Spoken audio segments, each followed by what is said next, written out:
Hello and welcome to another live. Thank you for joining me.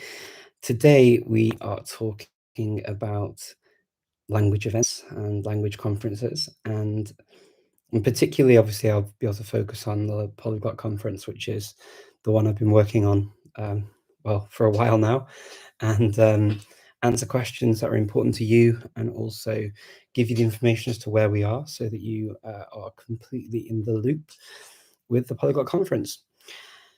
First of all, I wanted to just say a little bit generally about conferences and events. Obviously, with COVID, it's been very, very difficult, well, actually nigh on impossible to organize a conference or an event to do with languages to get together. And it's something that I greatly miss. I would love to be able to do that again soon. The last one that I did was in Edinburgh, which was the language event. And that was in the end of February, early March, 2020. Hopefully, we'll get back to a stage where we can have at least smaller events in the near future. I would like to see that happen, and I would definitely be open to organising something somewhere around Europe at some point, hopefully in the early start of next year. I hope. Now, the thing that I think is important about these types of events is that we get together, we get to hear from each other about things that we enjoy, we get to break bread together, we get to do lots of, it's just nice to be in one room with other people who love the same thing, that have the same passion. And so I really can't, highlight that enough. It's there's something quite special about that. And if you haven't been to a language event, I mean, it doesn't even have to be an event that I organize, just any language event. The ones that that are known, obviously, Polyglot Gathering, Langfest when that's happening in Montreal, and then also there's Polyglot Dar in Brazil that takes place, and then there are meetups and language events like that, sort of the sort of polyglot pub type thing that they have around the world going on, and I can just recommend it for just meeting other people, like-minded people. They're a lot of fun, and this is why I continue to work on these things, because I think that they are a great meeting place, and a lot of great things come out of them as well, friendships and ideas, and yeah, just really nice conversations. Now, whenever I do these conferences, I try to make it that we hear from lots of different people and a range of different things. People also speak from different points of view and um, different levels of experience with topics as well. So sometimes it's definitely difficult, I think, as a speaker to sort of to think, oh well, should I speak? Maybe I don't feel like I'm at that point with the topic, and it could be that you feel you want to wait and go deeper into a topic. But I always encourage people to raise their hands and to speak up. And one thing that I'm very pleased about is that I think that we should, and we definitely are at a stage, I think, um, where at least the gender balance is a lot better than it's ever been. I think this year at the moment, the talks that I have in are predominantly actually from women, and for the balance on other aspects of sort of social structures like race or religion or other types of ethnic identity, I think that we've got a way to go. And I would like to see more people from more sections of society, actually from all over the world, and certainly from certain countries or continents, submit more papers or desires to talk, or to have things that they talk about, because there's a lot of great knowledge out there and we don't always hear about it. So I'm just going to ask you for a favor now, and that's, if you know somebody who would fit the bill. For example, Africa is a huge continent with a wealth of really cool things going on in terms of language, culture, and so many people could speak and represent their own interests and identities and cultures and languages and communities very easily. And we don't hear enough from people in Africa. and I would absolutely love to hear more at the conference. That for me is the one continent where we probably still don't hear enough from. We definitely need to hear more from all continents, but Africa is the one that stands out to me because yeah, I mean, year on year, I can say so much, but it really is a community thing to bring people in. And I think I've reached out personally. I've tried doing things like that. It's not always easy, and sometimes people need encouragement. Sometimes people need encouragement from other people and not just from me. It could be, but I think it's really crucial that we have a wealth of voices and not just um, certain voices in the community. I think it needs to be lots of voices from all around the world, from all different walks of life. And yeah, so they're my sort of requests for you, and I hope that that will be something you can help me with moving forwards. And I look forward to seeing more things. There are lots of opportunities, even though obviously we closed the call for papers. There are opportunities to be involved in the conference still. Um, we still have the lingua cultura stuff going on, where there are applications open to speak as part of lingua cultura with Avista. There are also opportunities within the conference. It's a dynamic program, so you can actually add to the conference as you go on. And I would definitely recommend that if you're interested in just doing a more informal thing, you could even start by doing that and then build up your confidence. If it's a confidence thing, if you're not sure how you would want to go about doing a formal presentation, you're very, very welcome as well to take part in the conference, see how it goes for a few days even, and then there's a button within the program to click on to submit an idea for discussion or to put on, whether it's a language or a cultural or whatever kind of thing that you want to do.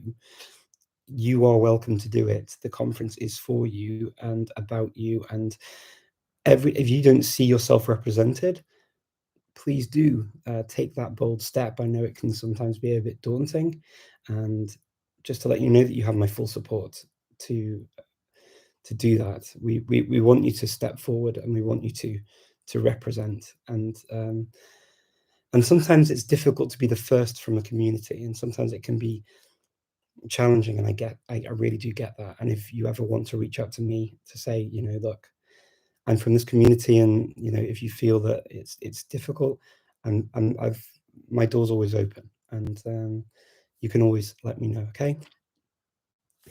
So the conference this year, the cool thing is that we are going to be a global event. So yes, there's COVID, but yes, even bigger yes, it means that the conference can be global. What that means is we have 10 days of conference from the 15th to the 24th of October. We're going to be having, there are two elements to the conference. The first one, obviously, we have the forum, which is where you can interact with each other. And that's also linked to on the Polyglot conference.com website, so you can sign up for the forum and meet people, interact with people, send private messages to each other, all that kind of stuff.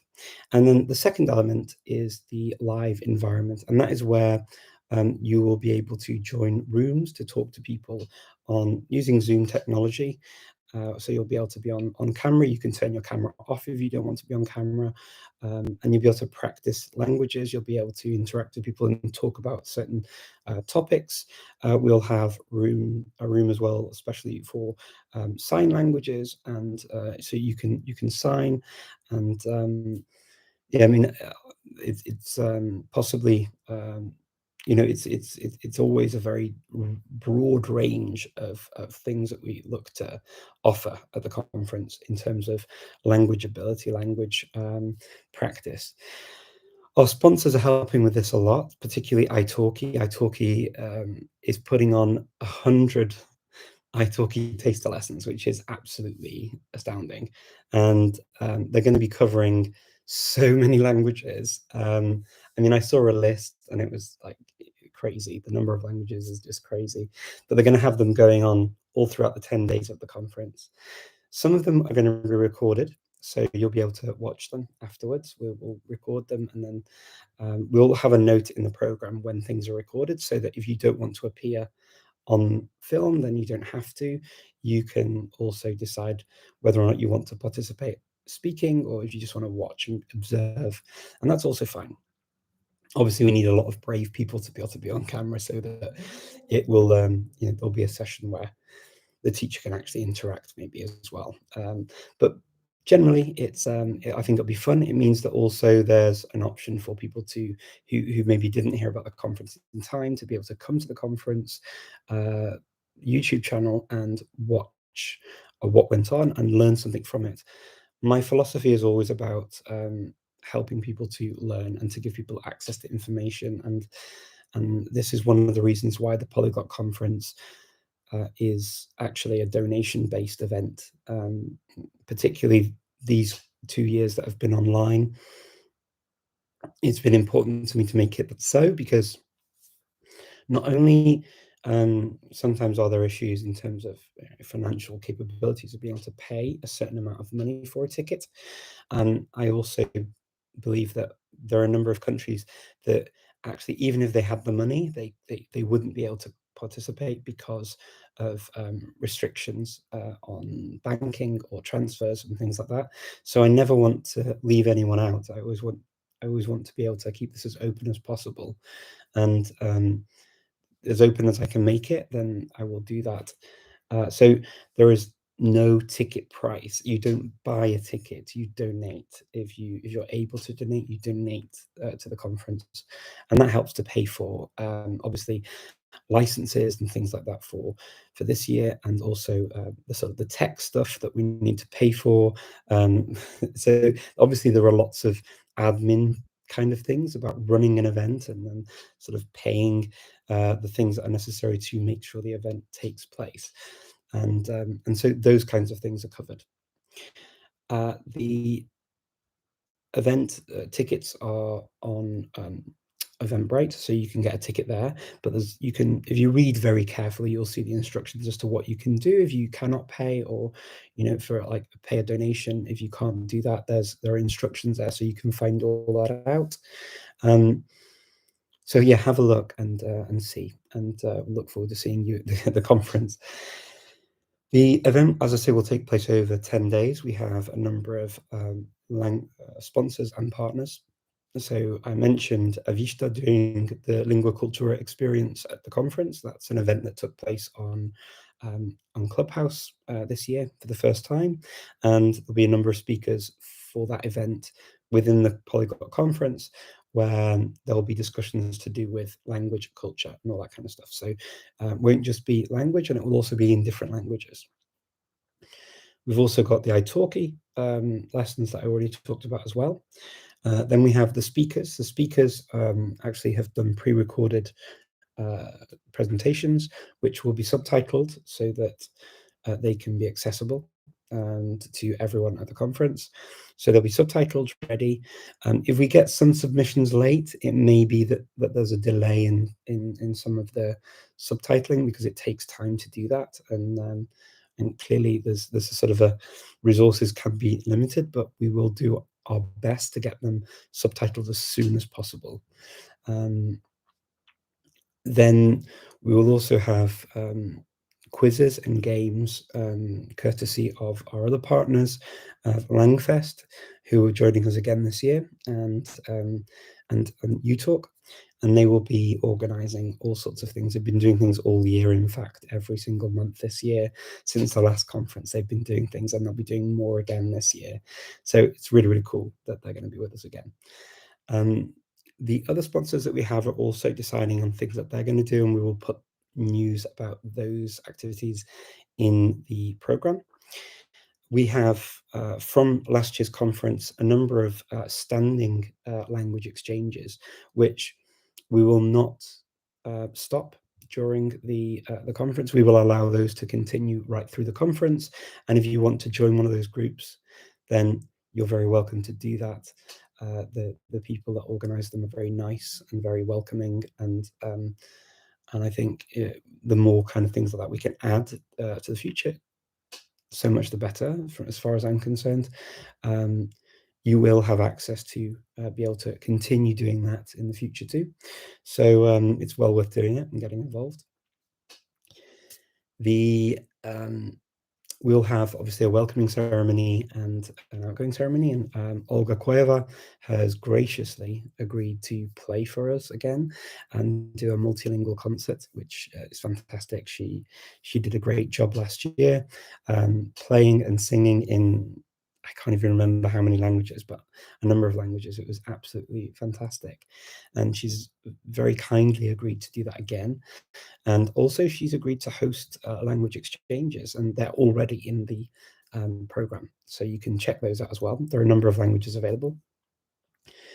Now, the cool thing is if you see something like a language exchange that's not taking place in a language that you're interested in, it's a little bit of a, if you build it, they will come. So you'll be able to go into the program, click on the add an event or suggest an event, and you'll be able to add one of your own. So let's say, for example, okay, you say there's nothing here for Wolof, and I speak Wolof, and I want Wolof to be a language that whether it turns into you talk about the language, teach the language, or practice the language of the Wolof speakers.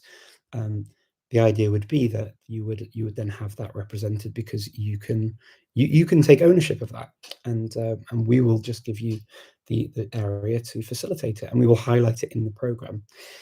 The program itself is just in the live environment. We don't have that published on the main site. And the reason for that is because it's dynamic. It would be way too much work to be able to keep updating all the time, and it will continue to grow throughout. And it may be subsequent, may have some changes. And if we put things outside, it can be a little bit difficult to sort of to keep track of that. And also, it's not on an outside site. It's not necessarily also changing to each individual time zone, whereas in the program inside the live environment, you will see when things happen in real time for you. So that's the cool thing about it.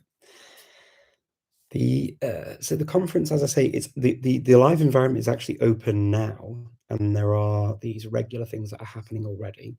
I'm also very open to adding events that you'd like to have take place, meetups or whatever. If you want to do that, you can either do that informally through the forum and meet with people, or you can go into the live environment and suggest a thing that you want to do on a specific day or a specific time. And you're very, very welcome to do that already as well. So please feel free to do that. Anya, who's been working with me now for the last few years with Zoloa languages, will also, she's been very hard at work sort of helping to focus on these subtitles with the volunteer team. Also, she will be coming back with me with some more things that Zoloa we did last year. We had some fantastic contributions from Zoloa with live sessions as well as videos that they produced. And I look forward to seeing more of that kind of stuff again. It's going to be a fun 10 days together. We will kick things off on Friday the 15th of October around, probably around 7 p.m. or so European time, and then from then we will basically be around and starting doing things. I will make sure that the videos, presentations from all the speakers are available, and you'll be able to watch those in your own time. So the idea behind the videos and why we don't have a program for each individual speech is, first of all, we want speakers to feel relaxed at the conference. We want them to be able to enjoy the conference for themselves. Second reason is that Netflix does a very good job of this, of just dropping lots of things. And it seemed like a really good idea to copy. Why reinvent the wheel? And so we decided to do that because if you can watch things whenever you want to and decide what you want to watch, it means that you can take advantage of sessions that are available when you want to take advantage of them live, and then when nothing's happening or somebody's not around to talk to, or you don't feel like talking for whatever reason, you can just hop into the Saturn Theatre where all of the talks will be, and you can enjoy them. whenever you want at your leisure. And you can also, if you want to, organize like sort of a viewing party with somebody from the forum, or and from the live environment, you may decide to watch something together. You can do whatever you want. It's entirely up to you. The cool thing though this year is that I'm going to include all of the videos that have not yet been released from last year. So right now, all of the videos from last year appear. I will take out the ones that have been released as they're released, but I will keep in all of the videos that have not yet been released so that you can enjoy those too. There are a number of videos that we have, particularly all of the many different language stories from Tim Keeley. Produced a number of them. And if you want to practice listening to different languages, there's a lot of cool stuff in there. There are some nice other language videos as well, which deliberately I've left so that we have a broader mix of languages. One of the things that we do suffer from is that very often things will be in English, and I'm sorry that obviously for me English is my language, so it's a very natural language for me to speak and to do these talks in, because I know that it's the most widely understood. But I'm also sorry because I know that some of you crave other languages as well. And the way we sort of compensate this is having these announcements and things in English is one thing, but then we do compensate it by injecting as much as we can. Whether if the presentations are not, for example, in lots of languages, we will still try and inject the languages in another way. And I think having these other sessions and language exchanges will hopefully help to balance things out for you and make it as enjoyable as possible. So yes, that's, I think, all I wanted to say on the topic myself, and that's taking into account some of the questions I saw ahead of this. So I hope that answered a lot of the questions, but I'm going to check now and see if there are any other questions that you have, and hopefully answer them for you. Polyglot Conference is trending on Twitter in Korea and Thailand. Wow, that's pretty cool. That's pretty cool. I have no idea. I love that. That's really cool. Well, anyone in Thailand and Korea, you're very, very welcome. Yeah. Okay. So yeah, from Thailand, Sawadee krap, and annyeonghaseyo to everyone in Korea. So there are also Duolingo events, but I don't always like them. Okay. Yeah, there are many. I mean, there are many sort of events for companies that they do as well. See, this is an event, really a community-based event, the Polyglot Conference. But yeah, I mean, I think some events from companies can be actually quite enjoyable. I've taken part in some from Teach Yourself and Michael Thomas who are sponsors of the conference as well, and I've enjoyed doing them. I've spoken at an event in London and really enjoyed it. And on YouTube is a good speaker and teacher of spoken Latin who would be interesting to hear from on learning ancient Greek. Melissa, fantastic. If you wouldn't mind reaching out and just suggesting, look, you mentioned that'd be brilliant. I'd love it. If you've got, I might even try and I'll do my best. It's a little bit crazy at the moment with time because of all of the things, but if I'll do my best to reach out. If you have time and space to be able to reach out and give them a little prod from me, I would be extremely grateful. Thank you. But I'll come back and try and find this myself as well if I can. Ulrich, I enjoyed attending last year. I'd forgotten about this year until now. Gracias, merci, spasiba. Thank you. You're very welcome. I hope you enjoyed it last year as well. What do you think about multilingual presentations with English subtitles? Yeah, there are presentations that have multiple languages. So there already are a number of those, or a few of them at least I've seen. So we'll have multilingual presentations, and yeah, English subtitles can work absolutely fine. When can we start submitting suggestions for programs on the live environment? Now, you can start now. That's fine. It's already open, so you can just get to work and make some suggestions. Bear in mind that there will be other things added soon, hopefully in the next few weeks. We've got 2 more weeks really before the conference starts properly, and there will be like the italki lessons haven't yet been put in, and also we haven't got the Langfest and the UTalk stuff in yet. But don't let that stop you. If you've got something you want to do, there should be a number of people around to be able to do lots of things, and also at similar times. So yeah, the only things I'd say not to clash with would be sort of the very beginning, when we have the welcome, and the end, maybe. That'd be the only ones. I love it. Okay, send the comment. Thank you, Melissa. I really appreciate it. Thank you very much. You're very, very kind. Okay.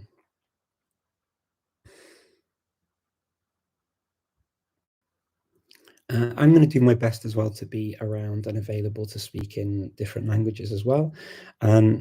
Last year I did a couple of Macedonian talks, so I helped a sort of basic introduction to Macedonian and Macedonian practice.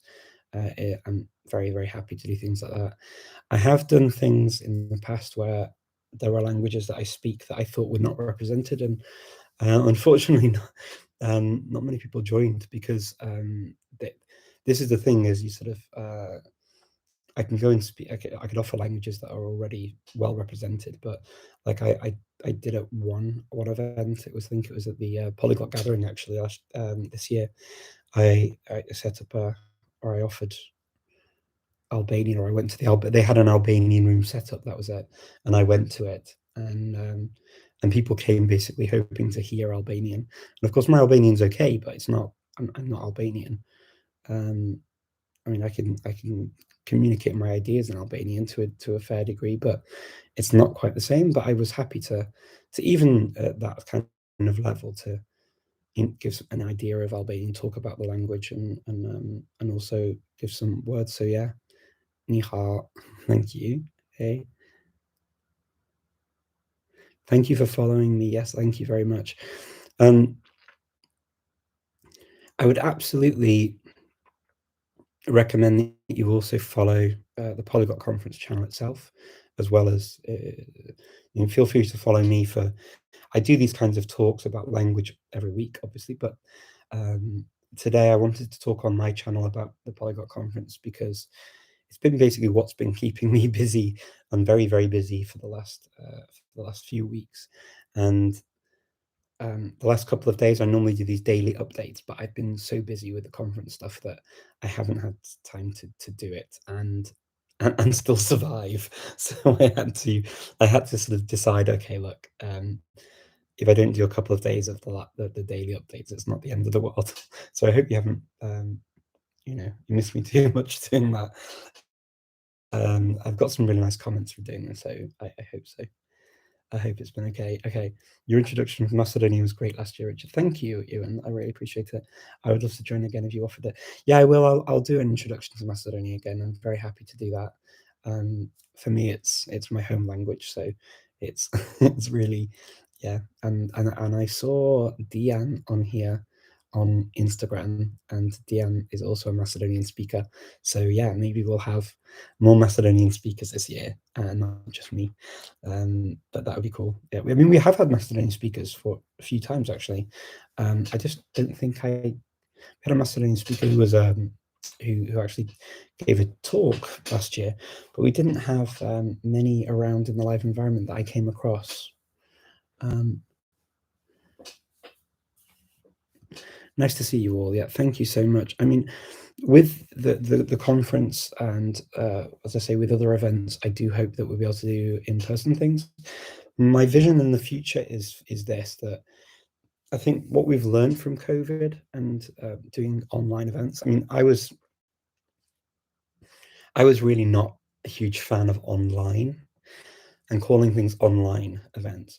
So when it came to the Polyglot Conference, I decided it wasn't going to be called the online event. It was going to be called Global, because I wanted to make use of the benefits of being sort of in an online environment. And the benefits are that you don't need to be stuck to a specific program. necessarily, and the program can span the whole time together and fit wherever you are. So if you're in New Zealand or Australia, for example, and you don't see many things happening, you can be the driver to make things available. So like Maori lessons or an Australian language lesson, for example,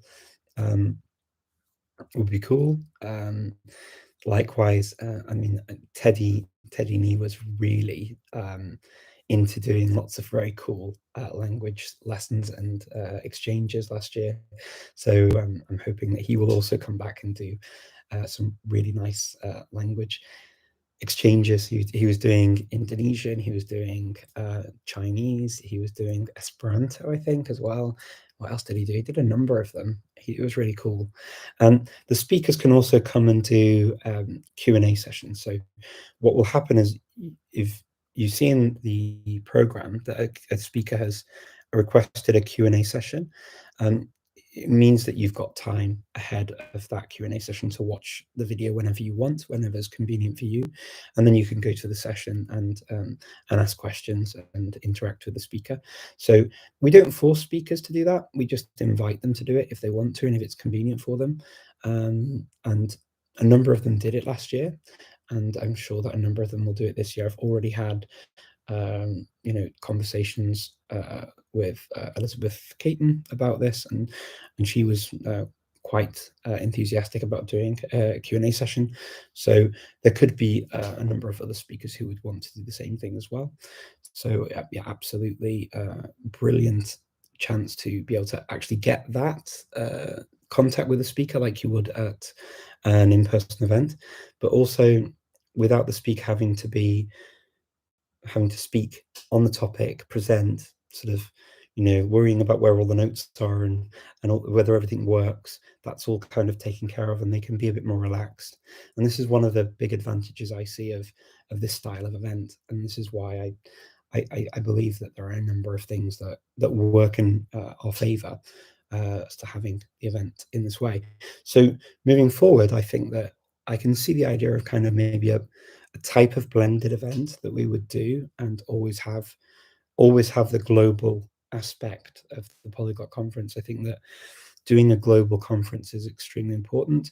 It means that we get to welcome people from all over the world. So we had many lovely Iranians that came and joined us for the very first time last year. We've always had a few Iranian friends that have come with us at the physical events in a number of places, but for many Iranians, it's just not an option to travel in the same way that to some of these countries. And I really, really thought that they added a lot of value being part of it. So I absolutely welcome people from all over the world. And again, I think that in a number of countries, Europe, North America, South America, Asia, and Australasia, I think that those continents tend to be quite simple or straightforward in terms of sort of getting to the conference or getting online or whatever. But again, Africa for me is another. The visa regime sometimes can be very problematic for certain countries, and maybe even actually physically getting there can be difficult because of the amount of connections and time needed to get there. Not to talk about any other issue that might happen. The other thing that I like about the global conference is that if you physically can't get to a place for other reasons, it may be a disability, it may be things that keep you tied to a place. It could be that you have a certain job that doesn't allow you to travel, or it could be that you can't travel because you have such connections to the place where you live that actually there's no one else to do what you do, or to look after the people or the animals or whatever it is you do and look after. And so this is a way for you to dip into the conference from home and still have that contact with people from around the world. And so the conference really, when it's in the global form, allows you to be what you want it to be. You can join when you want to join. You can fit it in around your life. So if you go to work during the day, you can be at the conference in the evening, your time, or vice versa, if you work during the evening and you're in the day, or the weekends, or however you want. I mean, a 10-day period is quite a long period of time, so it means that there's still opportunity for you to join at whatever stage you want, and there's no kind of fear of missing out in the same way. Everyone's going to miss out on something, and that's just natural because we can't be awake 24/7 for 10 days. And if you're thinking of doing that, please don't. I don't encourage you risking your health to not sleeping, but I deliberately wanted it to be that there would always be something happening when all of us are asleep, so that we all get to enjoy different aspects of the event. And if some of the things that are happening when you're asleep and you don't see them happening when you're awake, ask for them to happen. You can always reach out to people who do them. You can, if it's a language, for example, or something that you can't do yourself, but you could maybe reach out to that person through the forum, or you could maybe meet them online. You can always do that kind of thing too. Or you could just put in the thing in and say, okay, this is when I can do it. And we will be very, very happy to see if we can make it work for you. So there we go.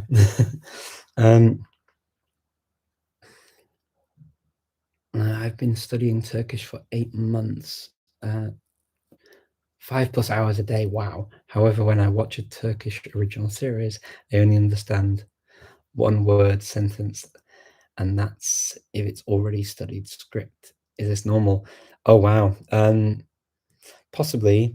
I mean, 8 months, depending on the language background you're coming from, still not a very long time to study a language. It might sound like it's a long time, but to understand like the TV after 8 months, 5 hours a day, it depends also what you've been studying. And I know for Turkish, for example, there's an awful lot going on in the grammar that can be quite different and take a lot of time to get your head around. So it can, and it's also 5 hours a day if you're doing new stuff all the time, or if you're revising and repeating as well. So there can be a lot going on with that kind of I think it's very difficult to answer, but I would say yes, there's no reason why it can't be normal, that it would still be challenging to understand. I hope that helps.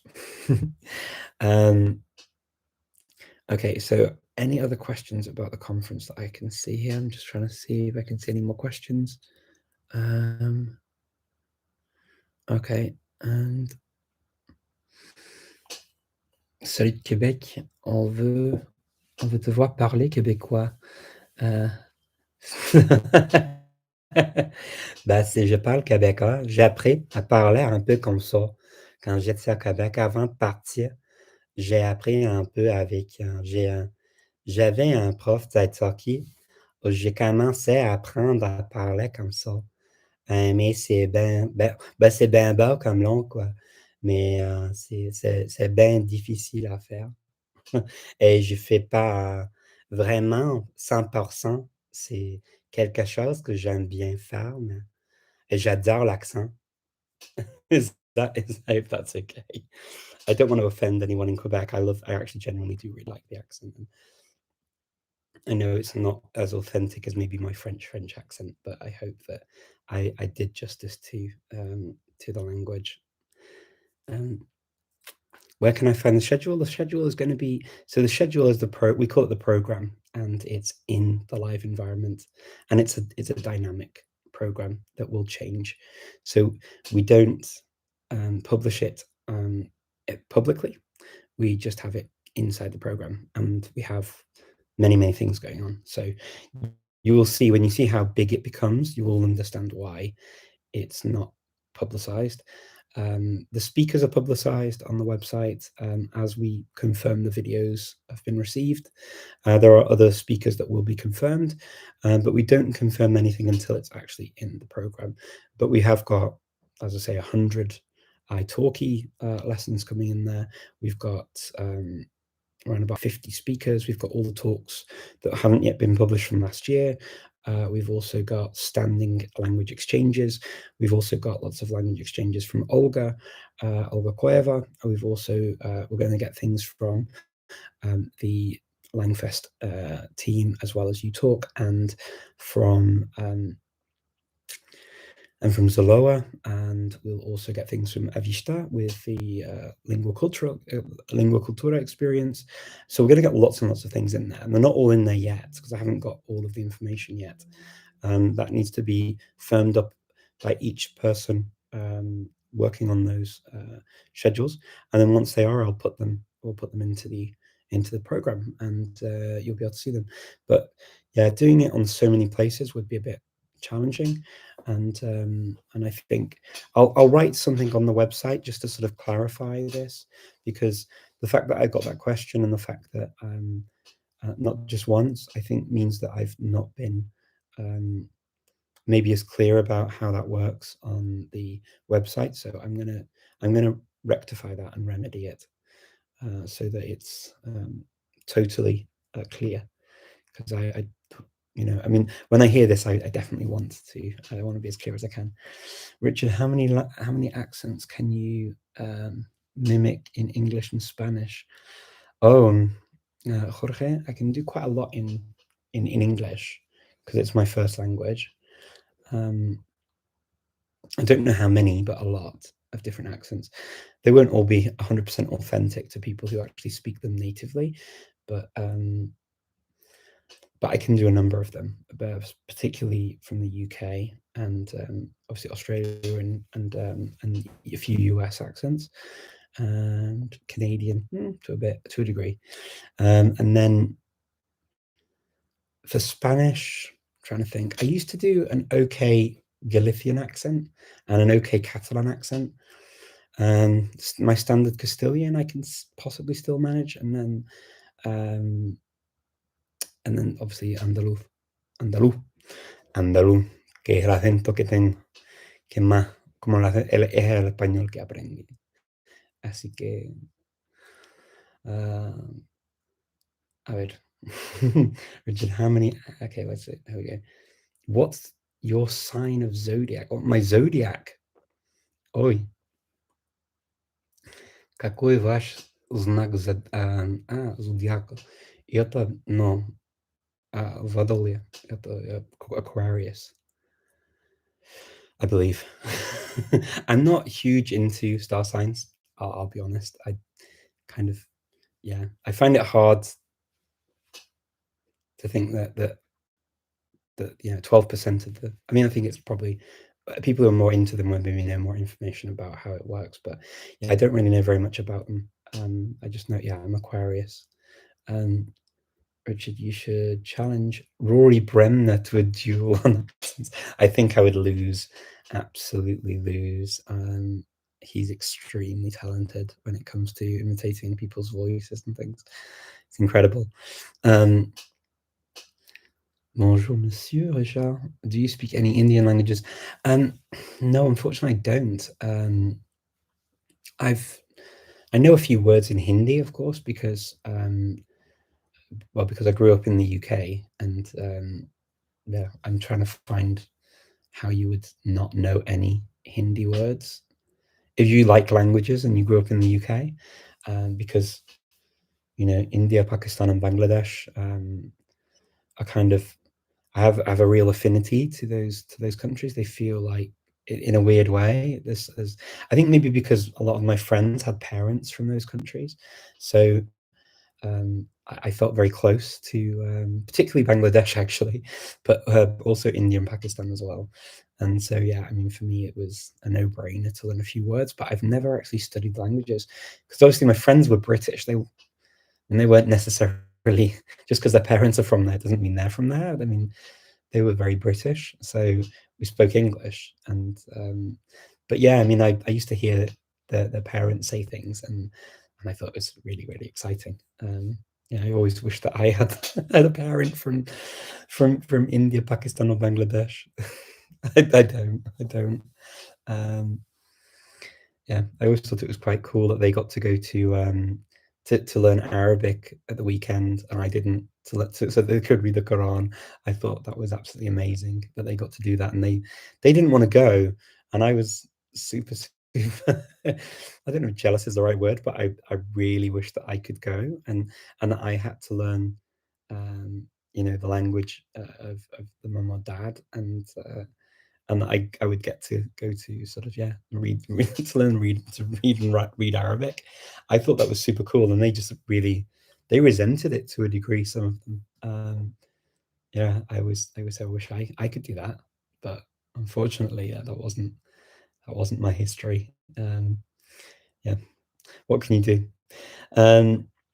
When I see all the events in the list, I might try to add some more Ron Peak. Cool. And having dabbling in Mongolian. Yeah, absolutely. Go for it. I think there is actually. I saw Mongolian on the italki list, if I'm not mistaken. So you'll be able to do something with that and maybe do a follow-up thing as well. So like if you see something, you could even do a follow-up from the lesson that you do and practice what you did in the lesson. That would be super cool. Why do you love learning languages? Because languages are, for me, they're the key to understanding a lot of things about the world and people and culture. And language is what makes us uniquely human. And so language is super important in that way, in terms of like, as human beings, that's what makes us, it's one of the defining things of being human is our language. And one of the really nice things about languages is that you see the relationships from one culture and one country, one group of people, communities, and how they actually interlaced. And there's actually a lot more things in common than divide us. And I just love the idea that I can go and break bread with someone from a different community and not have to break the conversation or the flow of the conversation to the degree of switching the language. I can do it in the language, and so there's no end to where that will lead. I mean, I can't imagine not wanting to learn a new language. I think it would be, for me, almost impossible to imagine that time. Possibly on my deathbed, I don't know, but that's kind of, I can't imagine not learning languages. I mean, yeah, I know it's not the average thing to do, to continue learning lots of languages and doing. I do my best with them and I enjoy them. I'm not going to say I'm perfect at all of them, but I really enjoy them, and I think I'll just continue learning. Yeah, even in learning a bit actually has been quite rewarding. So I was asked about Indian languages, and strictly speaking, it's an Indic language. So I have looked at Romani before because it's spoken in the Balkans, and the bit of Romani that I know, I don't know very much, but the bit of Romani I know, when I use it with Romani speakers here in the Balkans, I get such a warm reaction. I get such nice smiles and encouragement to learn more. And so, in fact, there's always a few people in Skopje, for example, who know me by sight, and they know I know a little bit of Romani, and they will actually greet me in Romani, and I absolutely adore that. I think it's absolutely wonderful, and then I feel a little bit guilty because I haven't studied anymore. But yeah, it's just amazing. And that is an Indic language, so I suppose I've studied a bit of that, but not really very much. El acento dominicano. El acento dominicano. Yo trabajaba antes con una mujer dominicana y siempre utilizaba una expresión, pues no sé qué, puede ser algo común ahí, pero no, a lo mejor no. Y era, este hombre es como un tigre, y eso lo decía siempre, es algo bueno, ¿no? Y también, como insulto, había, este es como un burro eléctrico, que me gustaba mucho, demasiado, tan guay, me gusta mucho. Pero sí que es un poco más difícil, no sé, porque no tengo tanto contacto con el español para aprender a hablar con otro acento. Tenía un poco con el acento mexicano, empecé un poco a aprender a hablar un poco como ellos, pero al final es que llevo muchos años hablando así que es un poco difícil cambiar de acento después de tanto tiempo, ¿no? Pero a lo mejor sí, tengo que hacer un esfuerzo para aprender a hablar e imitar más acentos del español. Me gustaría hacerlo y ¿por qué no? Mm, suena guay. Lo de como era en Argentina, dicen castellano, cosas así, en plan. Um, se habla català. Vos habla oh, that's a mixture of languages there. Vos hablas és catalán. Parlo català també, sí. És una llengua que vaig aprendre a la Universitat Carolina de Praga durant molt temps ara. I és una llengua que m'agrada molt, però no tinc possibilitats per a practicar el català aquí en Skopje, perquè és una llengua molt diferent de les llengües d'aquí i tampoc no tinc amics catalans aquí. Però sí uso o castellà més, no? Perquè és una llengua que temos també més persones que parlen és castellà aquí. Doncs, per a mi és més una qüestió de pensar en català. Si parlo castellà o una altra llengua de les llengües latines, tinc que pensar o fas un esforç faig un esforç per a realment pensar en la llengua catalana. Però sí, parlo, no sé, tinc estudiat català, no sé, un any en Praga i més tard també en Catalunya parlava amb la gent un poc, però sí, potser també com més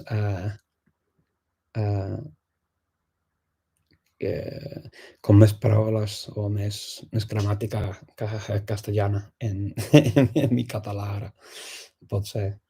Do you think learning languages has taught you patience? Possibly, Brittany.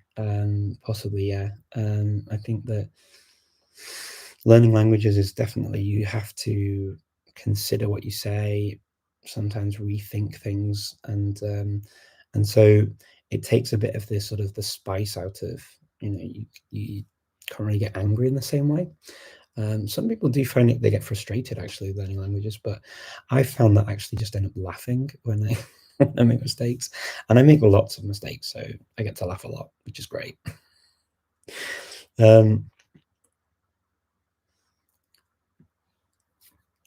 Are the lectures from last year available if you register for the first time this year? Absolutely, Francis. Yeah, they're all going to be available.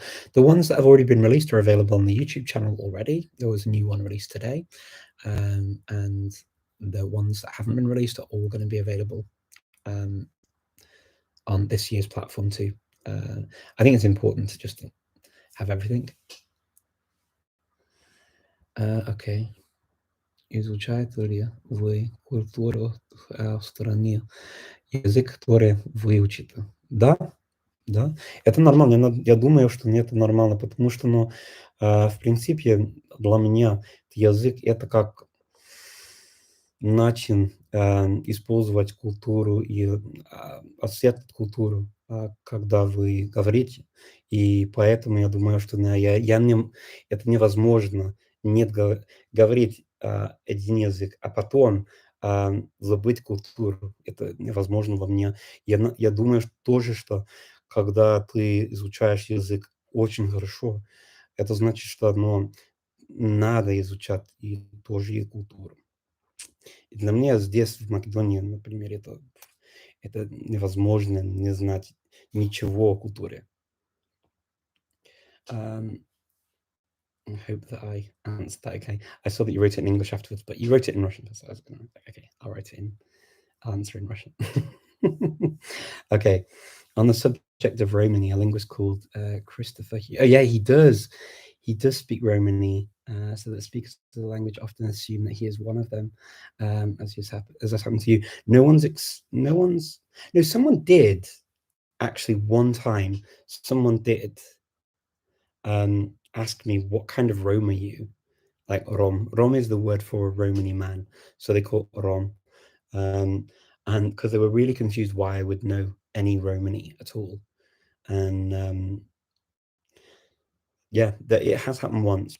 It's not because I speak it well, I don't, but it's just if you know any words, it's like, are you from one of those northern countries where the language was spoken as well? Have you learnt it that way? And it's kind of have you got a Romany connection? And I don't, but yeah, I mean, I really like the language. I like the way it sounds. Well, I say language. I mean, there are so many versions, different languages, Romani languages. I mean, it's not like it's just one. There are lots of them, and just here in this small area, there are lots of variations spoken as well. Πότε θα έδεις στη Θεσσαλονίκη για καφέ? Ναι, θα ήθελα να το κάνω. Ναι, και βέβαια. Αλλά δυστυχώς τώρα δεν είναι δυνατόν να το κάνω. Γιατί με τον ιό είναι πάρα πολύ δύσκολο να το κάνω τώρα.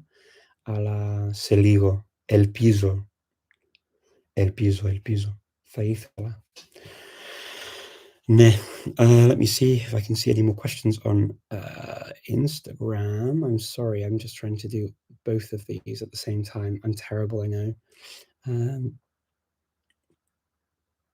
I'm wearing a dark shirt today with nothing written on it, so it makes it easier to read the Instagram comments. If I ever wear like a white shirt or something with anything written on it, it's very difficult to read the Instagram comments, unfortunately for me. Estudié catalán hace mucho tiempo, pero no recuerdo nada. ¿Algún consejo de cómo qué? Retornarlo. Es que para mí, yo pienso en el catalán cuando estoy hablando español. Es que intento hacerlo así, porque hablando un idioma así parecido me ayuda a no olvidar el otro idioma. Si hablo un idioma muy bien como el español, por ejemplo, resulta más fácil porque siempre estoy pensando en cuáles son las diferencias entre los dos idiomas y de la gramática a nivel también de vocabulario y tal y cual. Y eso sí que me ayuda bastante para no olvidarlo. No sé hasta qué punto lo puedes hacer eso, porque si ya hablas español bien o como es tu idioma, a lo mejor no sé hasta qué punto es tu idioma, pero a lo mejor haciendo esto, pensando en el catalán, ¿cómo dirías esto en catalán, por ejemplo? Si estás hablando o comentando algo. La diferencia entre los idiomas parecidos, eso sí que me ayuda mucho para no olvidar y para seguir aprendiendo más y más. Eso es lo que hago, es algo muy activo que tengo que hacer, no es como, por ejemplo, así de guay, pienso en otro idioma, no. Yo tengo que hacer un esfuerzo para hacer esto. Y eso es como lo hago. A ver, a ver. Let's see. I see another comment. Vilket språk lär du nu? Ja, nu. Lär du dig nu? Ja, just nu så har jag kornwaliska, så skottiska, Gaelic och irskan. Hela med irskan nu, just nu. Och så, ja, lite grann maori. Ja, för att jag hade studerat den, det var bara för ett år sedan nu, men jag vill så gärna studera en gång till. För att jag hade plan för att åka till Auckland och för en så language event, men det var omöjligt med covid, så jag slutade lite grann med det. Jag kunde inte så fortsätta med maori, men just nu jag vill lära mig lite grann mer.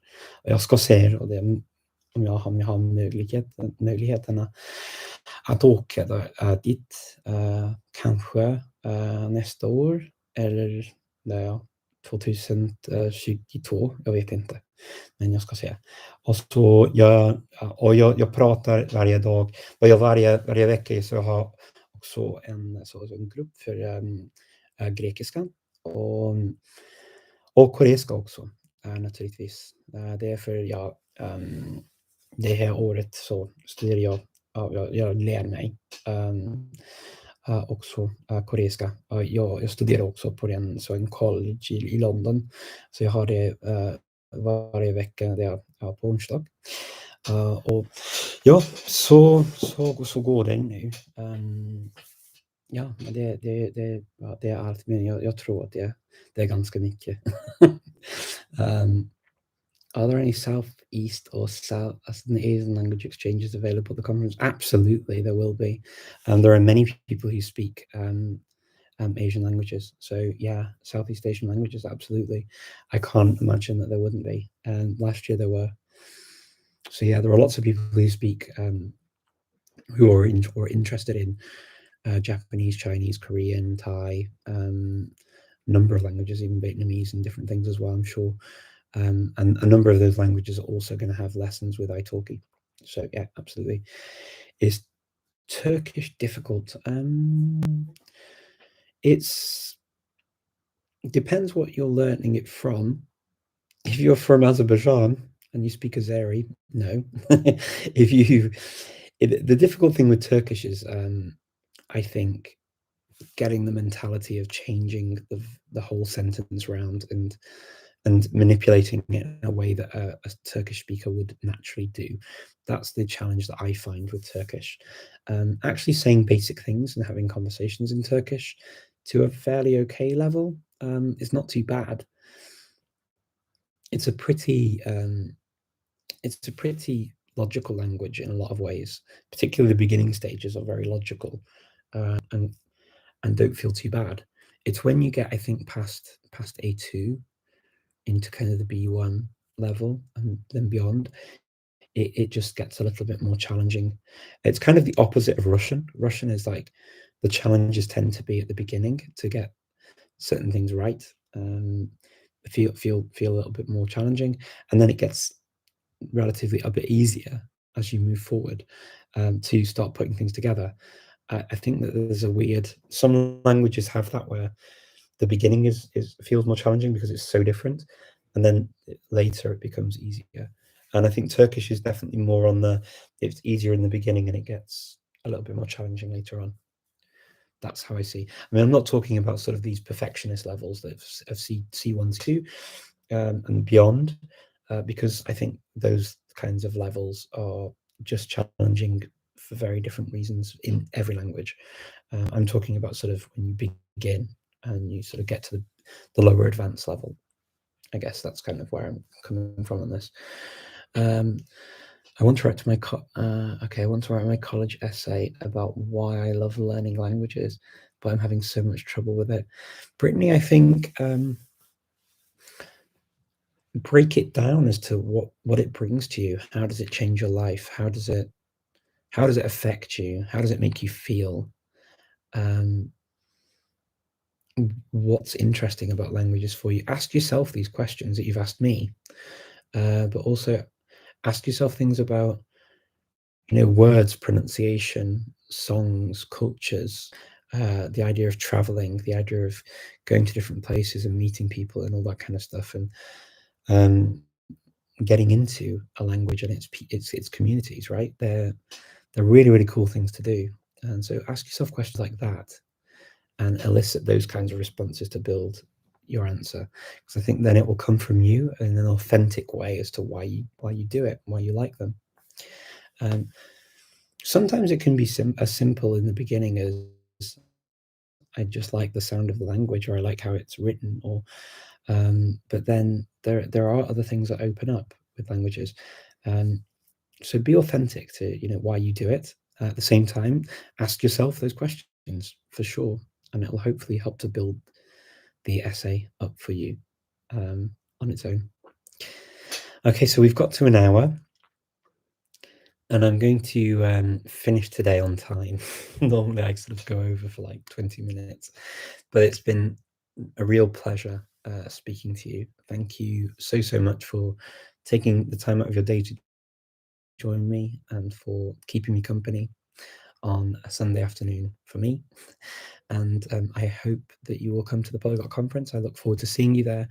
I've put a link in the YouTube video recording of this for you to be able to join, so you know where to go and how to sign up. And I will look forward to speaking to you again soon. I'll be here again next week, and look forward to talking to you. Take care. See you soon. Bye-bye.